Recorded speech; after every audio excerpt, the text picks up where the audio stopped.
જય શ્રી કૃષ્ણ મિત્રો, આજે આપણે બનાવશું આલુ પરોઠા। તો તેના માટે આપણે બટેટા બાફવા મૂકશું।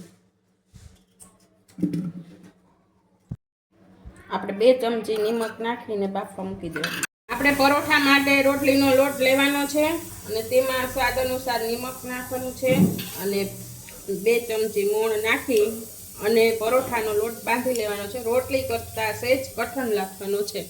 આપણો પરોઠાનો લોટ બાંધીને તૈયાર થઈ ગયો। એટલા માટે આપણે બટેટા બફાઈ ગયા છે તેને મેશ કરી લેશું। પછી તેમાં મસાલો કરશું।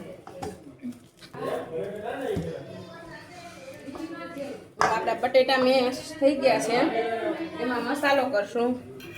આમાં લસણ, આદુ, મરચાં અને આખું જીરું નાખેલું છે, એની પેસ્ટ કરી લેવાની છે અને મસાલામાં નાખશું આપણે બટેટામાં।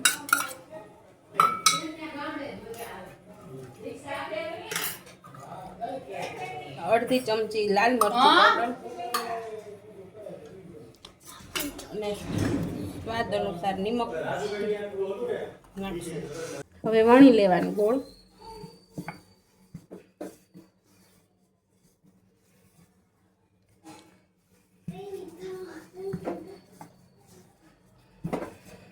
વણાઈ ગયું છે એને આપણે બદામી રંગનું શેકી લેવાનું। તેલ આવી રીતના લગાવી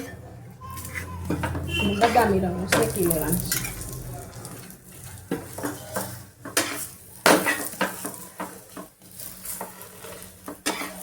તૈયાર છે આપણા આલુ પરોઠા।